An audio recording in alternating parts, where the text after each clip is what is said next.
Hey, welcome back into today's video. We're going to be talking about Jeffree Star. Now, in my last video, we talked about Shane Dawson and the whole situation of what's been going on. And then Toddy Westbrook dropped a video, and I didn't really get to commentate on that, although I did put a little pinned comment in my video to talk about what I speculated. One thing that stood out to me was, once again, the voice memo was mentioned. The voice memo that Blair White mentioned. The voice memo that Jeffree Star keeps bringing up. And this does seem like something that he's holding over the head of James Charles. Let's talk about it today in a video that I'm too tired to make. Jeffree Star is an American entrepreneur and singer and the founder and owner of Jeffree Star Cosmetics. He also runs a YouTube channel with, at the time, 17.8 million subscribers, but he's been losing a lot of subscribers. This is mainly to do with, well, himself and his association with Shane Dawson, who is also bleeding subs. If you're unfamiliar with the situation, I will put the video I made yesterday in the description below. Since we're here, we might as well check the condition of Shane Dawson's two channels. His channel, Shane Dawson TV, is losing tens of thousands of subscribers, while his main channel, Shane, is losing 200 and hundreds of thousands. It's a lot. About 17 hours ago, Toddy Westbrook dropped a video breaking my silence. Now, if you're unfamiliar with Toddy Westbrook, she was one of the main players in the original Dramageddon, which caused James Charles to lose a massive amount of subscribers.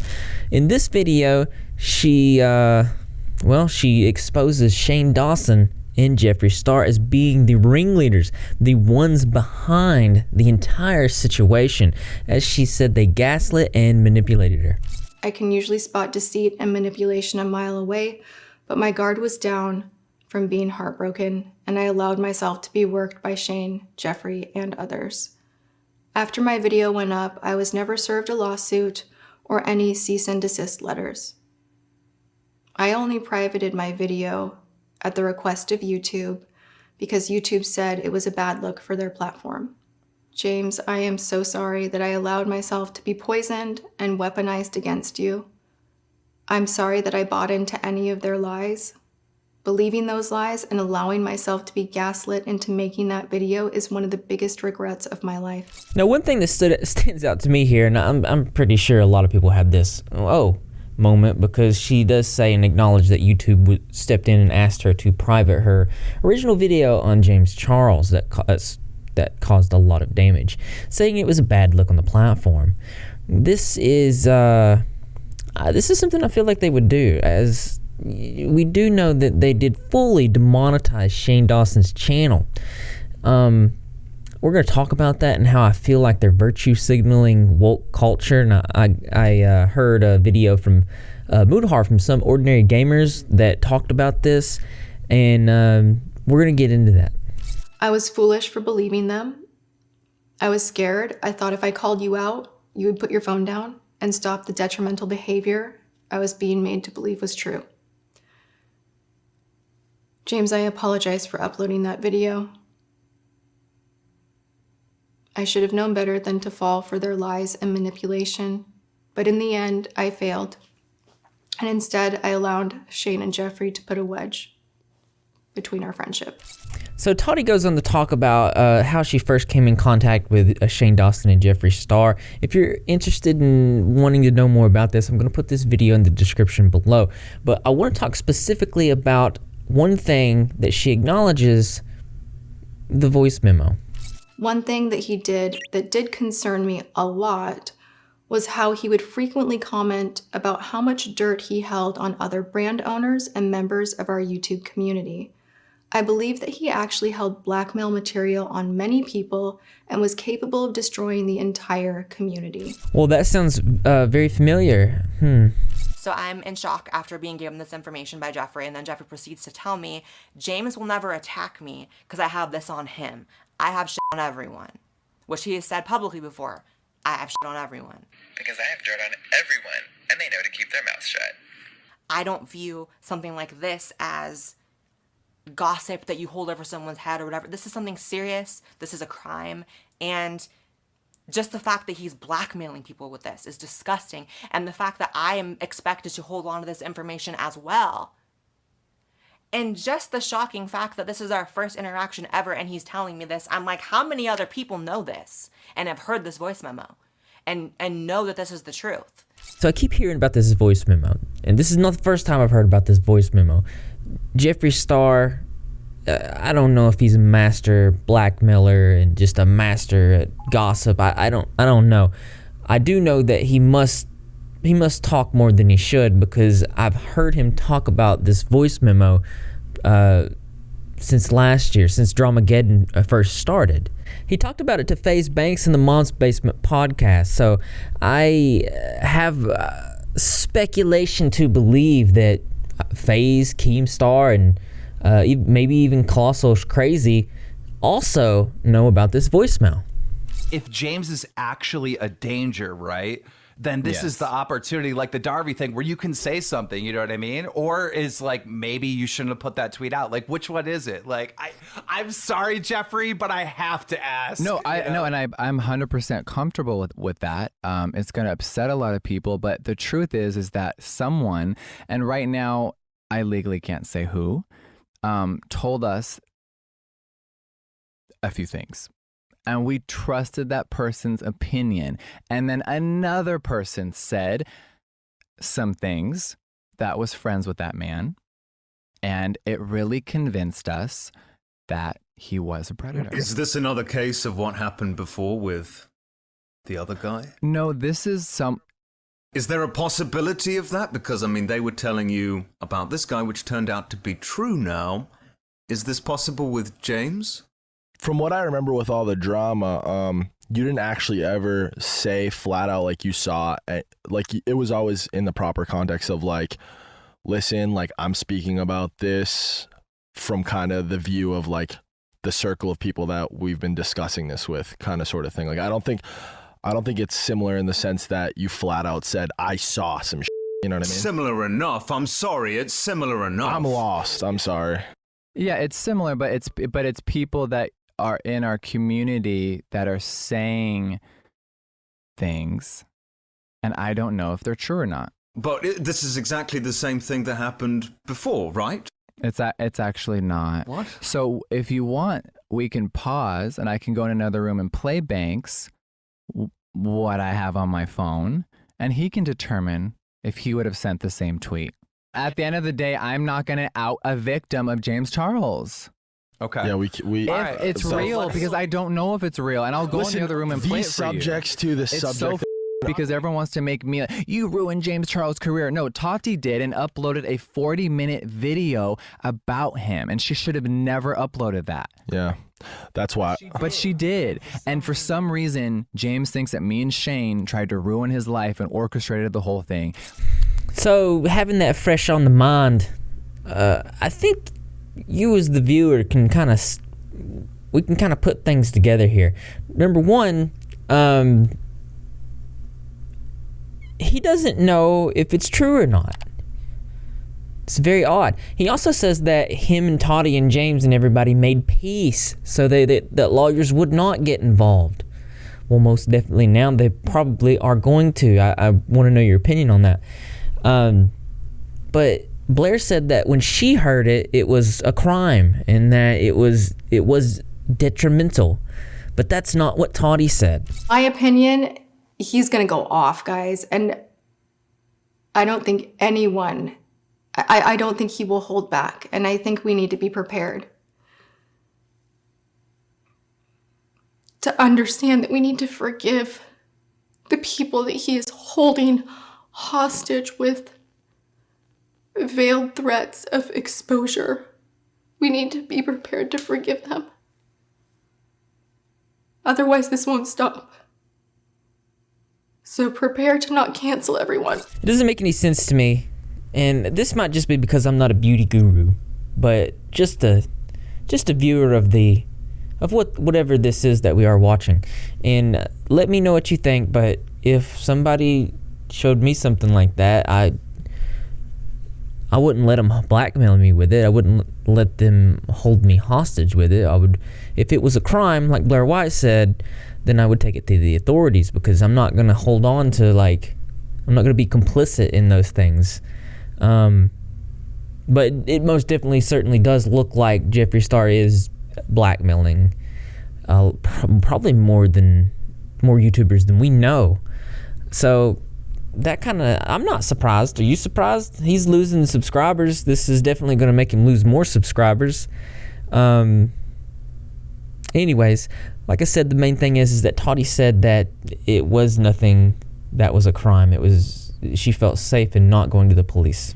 Jeffree sent me what he claimed was an audio file from an alleged victim and told me to listen to the pain in their voice. The audio was clearly a small portion of a larger conversation.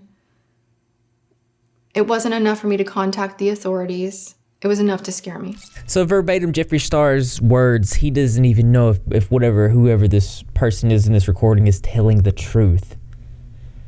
I feel like that's a key point. He doesn't even know if it's true.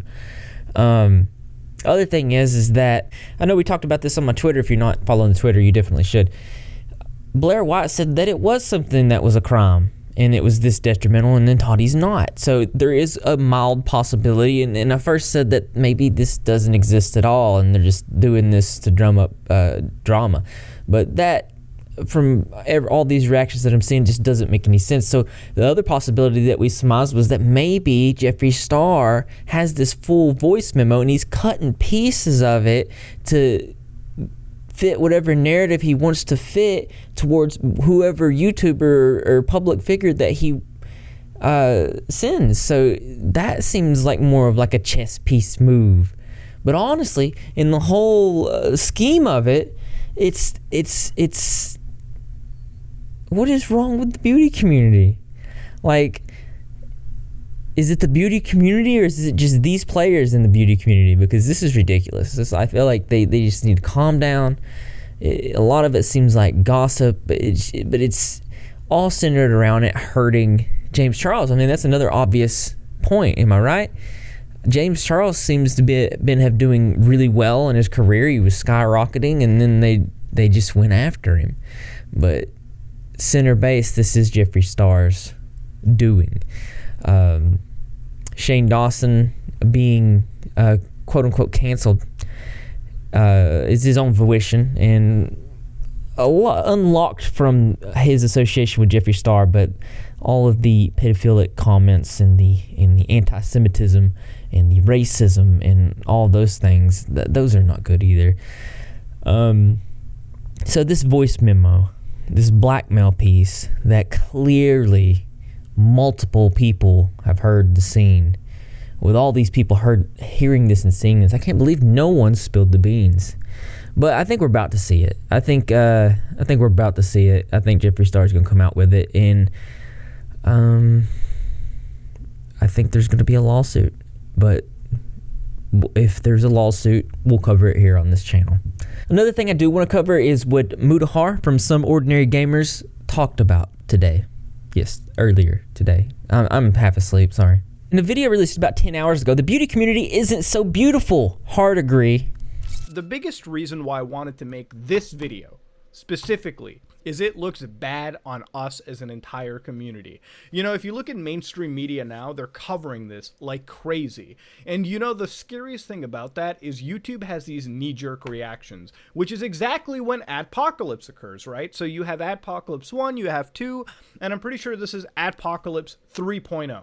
You know, it's finally time that YouTube really assesses channels, cuts them clean, and calls it a day. There are smaller channels that I've been looking at that have been completely fucking demonetized, shadow demonetized, shadow banned, I guess, if you were to put it in perspective. But that's really bad, because this is, again, a showcase that YouTube is having one more knee-jerk reaction. And because of jokes made 10 years ago, specifically for Jane Dawson, you're finally getting into a situation where Adpocalypse 3 is primed, ready to launch. Mainstream media is lined up and ready to go. And literally, because these makeup guru channels just couldn't fucking keep it to themselves and keep things civil and normal. They had to just keep this going. They had to go the criminal route and call it a day. I do agree with this. I'm not going to say that this is going to be Adpocalypse 3.0 because I'm not trying to manifest that stuff. I'm one of those people that's all about positive affirmations and manifesting our destiny, and I do not want to affirm into existence Adpocalypse 3.0. I've actually just now started to get some videos monetized for like the first time ever, so no Adpocalypse 3.0. But I do want to say this. It's clear to me, we already know that YouTube has demonetized Shane Dawson's channel for a little bit, 3-month probationary period. Mudahar brought a good point up. This is like a woke culture thing. This is like 10 years ago, the things that were going on, it was like the wild, wild west. Who else said this? Another YouTuber said this. Augie RFC, a smaller channel, said that it was the wild west of YouTube. People were saying and doing things that were just absolutely crazy. Now, we're not excusing Shane Dawson's pattern of behavior, but people were just absolutely crazy with the things that they were saying. YouTube wasn't saying anything. The community wasn't saying anything. Nobody was saying anything. And then all of a sudden, 10 years later, because everybody's just kind of woke, they're all just mad about videos that they had already seen, that have already been on the platform, and they're just now getting angry about it. And then YouTube's like, oh, well, we're going to demonetize Shane Dawson now for videos that have been on the platform. They should be.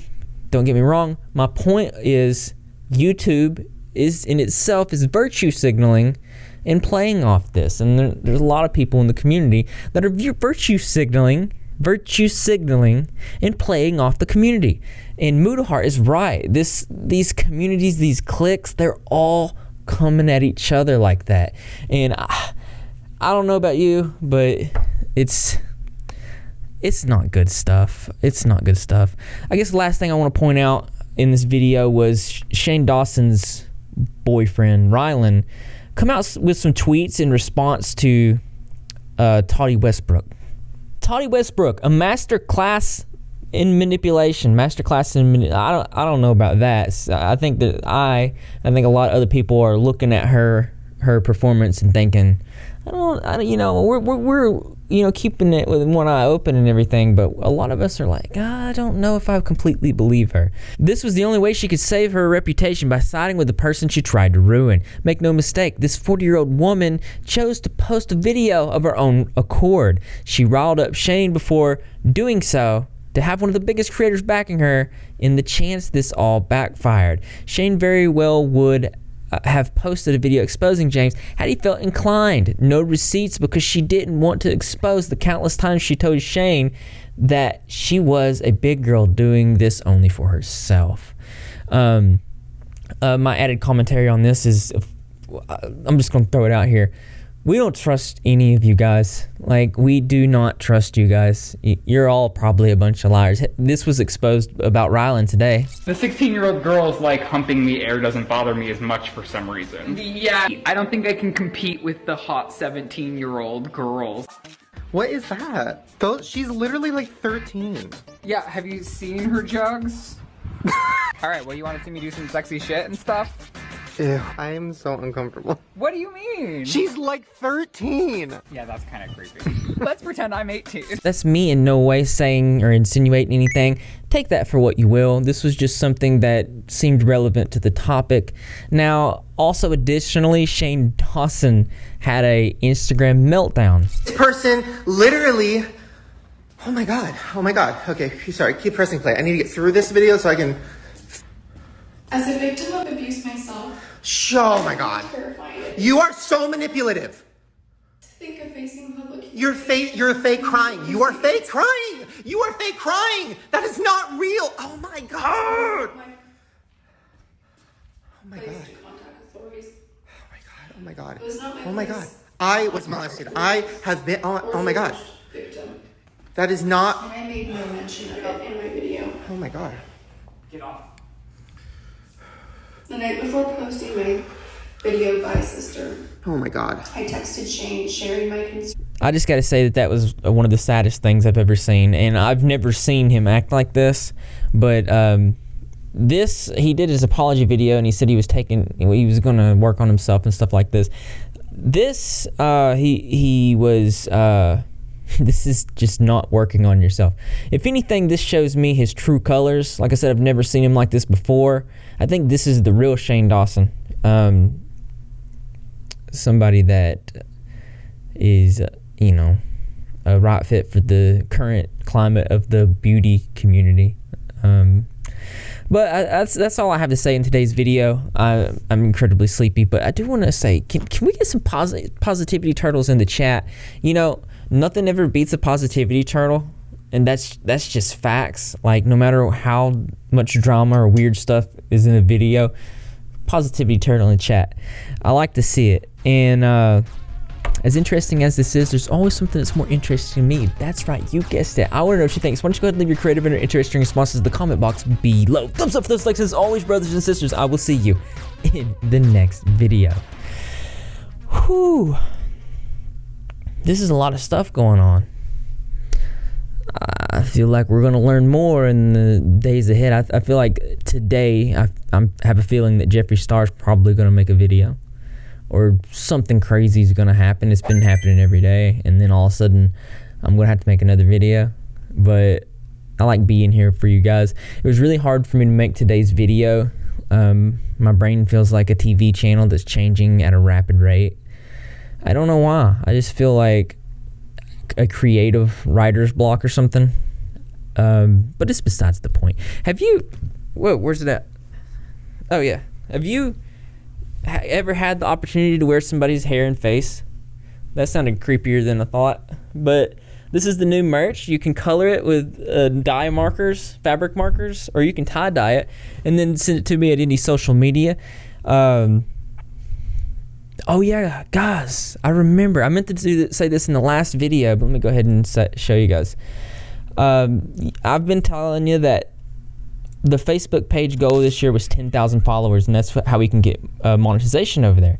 We're currently at 9.3 thousand followers. Actually, we're at 9,390 followers. That's right, Greg, 9,390 followers. We're that close to 10,000 followers. So if you want to help me reach that goal, will you be the 10,000th follower? I don't know. We'll see. I'll put the link in the description. And I really appreciate it. Because it's just another way to show that you're repping your fat, repping your geek. And how you do that, all you gotta do is subscribe and notifications turn on. Be in the comment section after every single video, because I'm gonna be there. Greg the Cat's gonna be there, and the rest of the Red community as well. And I expect to see you there too, because this channel loves you.